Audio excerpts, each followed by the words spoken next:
You're listening to the Business and Life Podcast, where 7 days a week, proven entrepreneurs share their success stories, failures, and give you true value on how you can build a great business and an awesome life. With your host, Mike Olivas.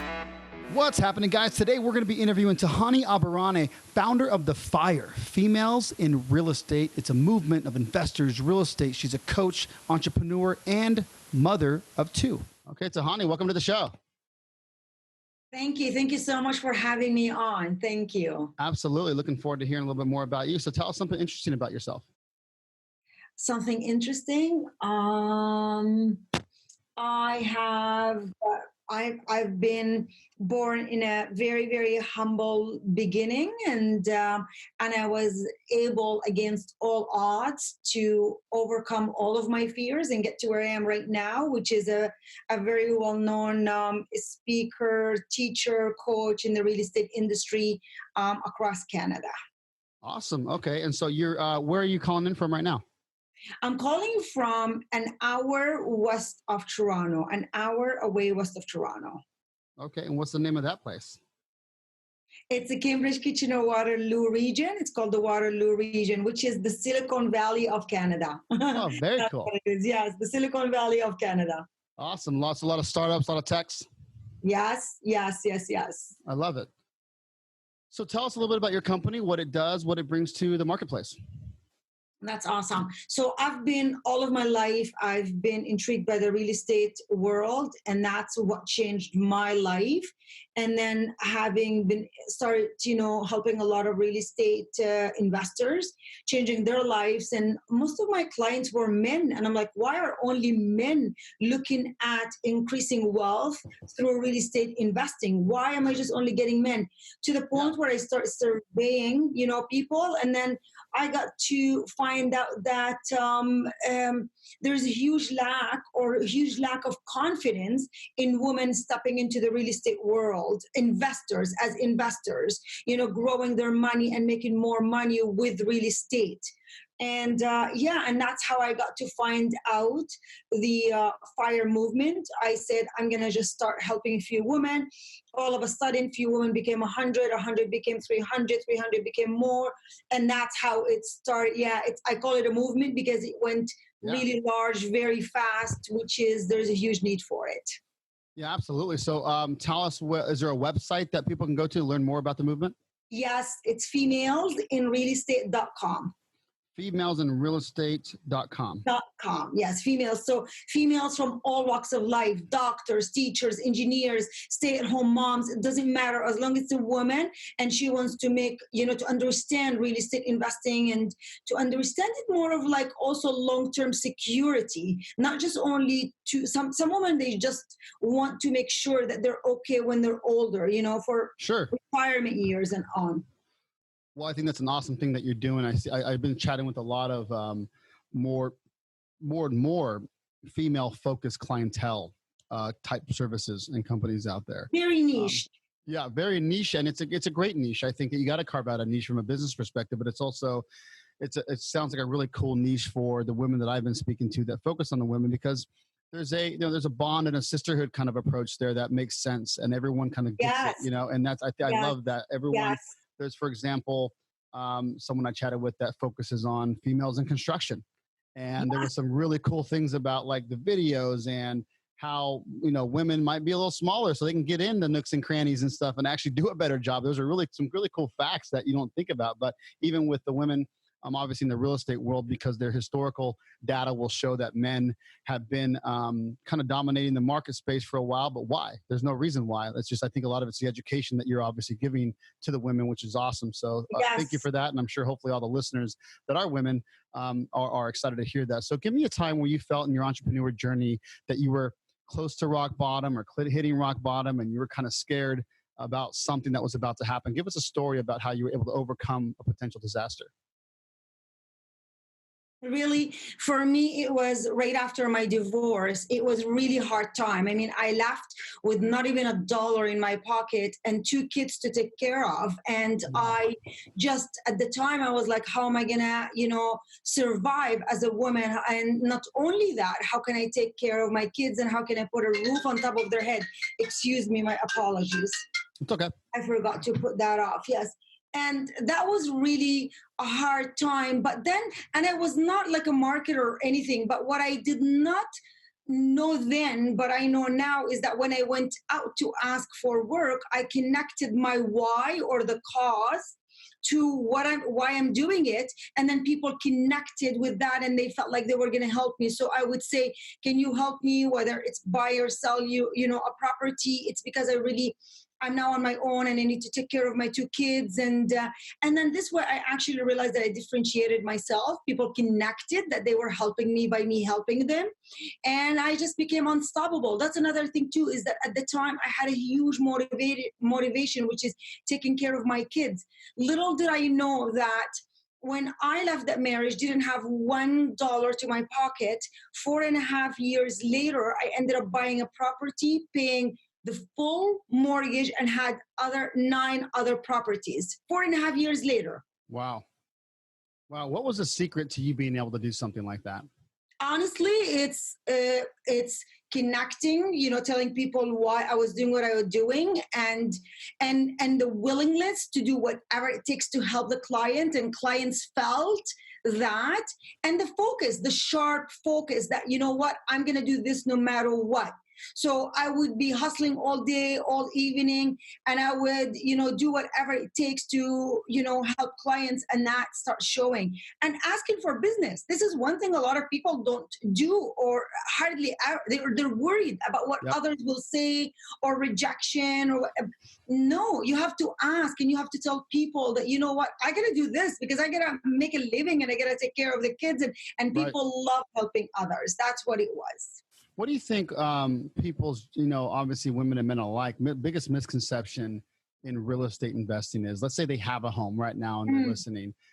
Is there a misconception that they can't go get financing for another home, or they can't afford another home? Like, what is it? What do you think the biggest misconception to jumping into the market is? Yeah, I'll tell you though, just to back it up a little bit, Yeah. I think the biggest misconception, because I've been all along helping men, except for the last couple of years, Okay, that's great. when I made the switch. Is that women, they think real estate investing is more of a masculine thing. It's more of like a men thing, to do, where that is a huge misconception, because the reality is it's more about money. It's more about security, and women are driven by security. That's why women want to find a man that can provide for them. So Sure. that was a huge light for me. And in terms of misconception, when it comes to real estate investing, is that they think you need money to start, anything. Of course, they say, money makes more money. And that's a misconception, because I started with no money. What you need is you need to have a strong belief that you're going to do whatever it takes to get you there. And then education will reap creativity, and creativity will get you to learn more about this. And then maybe you can go and ask to do joint venture, or you start saving once you know the amazingness of this, of this industry and why it's so good and all of that. Life Nation, we're all striving towards different goals. Maybe your goal is to finally quit the 8 to 5 grind, quit your job, or take the next step with your existing business.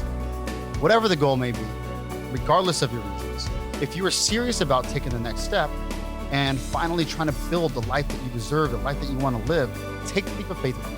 Go to michaellevis.com and let's discuss your goals and life. It's 100% free. There's no obligation. It's michaelivas.com. Schedule a quick call. I'd love to help. Why do you think a lot of entrepreneurs out there, in your professional opinion as an entrepreneur, why do you think a lot of them give up? It's not a strong enough why.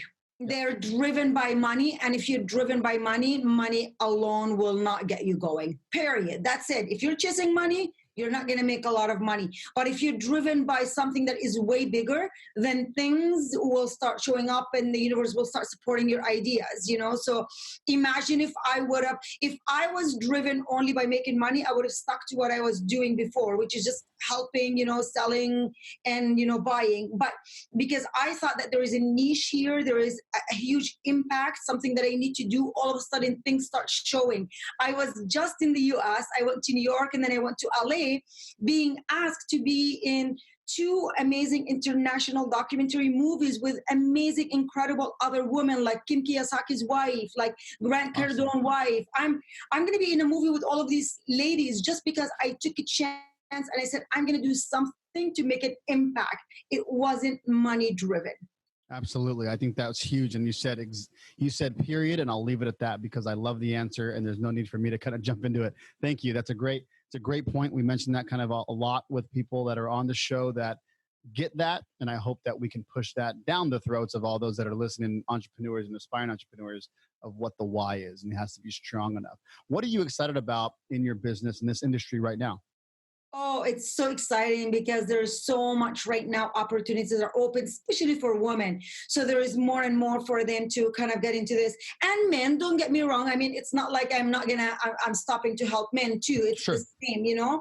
But there is a lot more opportunities right now. And in Canada, like the markets are amazing, still strong. There's still great opportunities. And I just think there's a lot of awesomeness. I always say, if you see the glass half full, then it's better than seeing it half empty. And that's, you always have to be very cautious and very purposeful in seeing the good in everything that we do. And I think that's also part of why I went from nothing to what I got right now, because I always thought I've got enough and plenty. Tahani, if you have to give some advice to those listening that are interested in real estate, that maybe have enough money or a home now or equity, what kind of research do they do? Where do they go? Are there tools out there to find out where should I buy? You know, because you don't have to buy in your backyard. And a lot of people have that misconception too, right? Yes, that's a huge misconception. The most important thing is really to study the market. First of all, you have to study the market before you go buy. Right. Most investors, they hear real estate investing is amazing, and then they go jump and then they buy, but they don't know why they're buying. They have to understand why they're buying in the market that they're buying. What are the fundamentals that are supporting that market? Not only that, there is another also thing that they need to do is that they have to build the team before they buy, not the other way around. Usually it's when you have a problem, you call in the plumber, most investors, and that is really bad. It's like you have to go into the market, you have to talk to 3 property management, talk to 3 realtors, talk to like contractors, and then just say to them, I'm looking to invest in this area and I want to work with someone like, you know, that's amazing, that we could have this relationship, that if I call you and I'm in Canada and you are in Florida, that you can pick up the phone and then go and do this. And instead of waiting until there is almost like an emergency or a problem and then you go fix it, which is not a good time to do that. That's a great point. Build a team before you buy. Get the right people on the bus before you move it. Great quote. And understanding the market too. Yes, yeah, sure. Go drive the market. Go see what kind of tenants, who would benefit, who are the big employers in that area. You know, sure. Understanding. That's another thing too, is that a lot of real estate investors, they go and jump in and they buy and also never think of exit strategy. You must think of exit before you enter. And the reason why is, again, things happen and you don't want to be making a decision when you're under stress. God forbid, some sickness in the family or death in the family and you want out of that property. You don't want to be making a rational kind of decision. So you need to know, give yourself 2 or 3 maybe exit strategies so that if something happens, then you know what to do at that point. Think of exit before you enter. The whole build a team before you buy. Those are some 2 things that I think very much, it's a business, folks. If you're out there listening, you're thinking about real estate investing. It is a business. It's a business, but a lot of them view it as, sure, marketplace is a business too, but it's the market. If I get into it, then there's going to be equity. Eventually I'm going to get some renters, I'm going to get some rental income. It's like, well, if it's the same thing as a product and service. If you're not doing the research, like you're talking about doing market research, does anybody want your product or service, right? And And the same thing goes, and no one's thinking it that way. So I think that's a really good point to think about where you're buying, why you're buying there, and make those phone calls to management companies, because even with those phone calls, some of these are great management companies that, like, honestly, we don't have a great rental, market right now. And that's some great data that you're going to end up getting by just doing that research, where like, hey, you know what, maybe I don't want to go this place. So give us a little bit of, like, if you had to give some, just a one piece of parting advice to our listeners, Tahani, from all of your experiences and successes, what would that one piece of parting advice be to the Business and Life Nation listening out there today? Yeah, I always say that my motto in life is that just do it, because you could read all kinds of books, you could go to so many meetings, but if you don't go out there and do what you want to do, then it's just going to be an idea, and ideas are great, but really not that great if you don't really act on them. So just go out and do it, because doing it is the best teacher of them all. You could read one of my books, which is amazing, but not until you go out in the real world and you do it, then it's a totally different thing. And I'm going to add, do it with fun, because that's very important also for us to remember, is that life, like, this is life, and every day passes with something that we cannot get back. So do it with fun. So just go out there and do it, and believe that anybody can do it, and don't expect also, I know I'm giving a lot more than just one only. No, please. It's great. Yeah, don't expect a quick, to get to rich quickly. Like, some people, they say, oh, come and learn this, and then you can make $1 million in 1 year. Oh. If you hear that, honestly, like, run away, run the other side, because that's snake oil. Yeah, everything takes effort. Everything takes effort, regardless. Absolutely. So listeners, you have it there. Have fun and do it. I think you're right. Just get started. If you're out there as an aspiring entrepreneur, and make sure that you're trying to make sure you do your best to have fun doing it, because if it's not, then this podcast is out the window. It's called Business and Life. Let one feed the other, but make sure the business is feeding the life and you're having fun doing it. And Absolutely. You know what, Mike? Another thing too that I want to touch on is a lot of entrepreneurs, like especially us entrepreneurs, men and women, it doesn't matter, young, old, it doesn't matter, that we always working, to make better our business better. But it goes also into, cycles, like the up and down in life. And that's why it is so, so important, no matter what business your listeners are in, or, industry they're in, they should really take some money part of that business and invest it into this, into real estate, because that will, or add real estate to their portfolio, because that will generate, passive income. And passive still means that you still have to put some effort to put all of these team, together. But it is just, and leave it and let it grow, so that even when your business is down, you still have, 1,000, 2,000, 5,000 coming from your real estate industry. Last year, I had one of the roughest years ever for me, health-wise, and my daughter. Yet it did not even face anything that I was doing. You know why?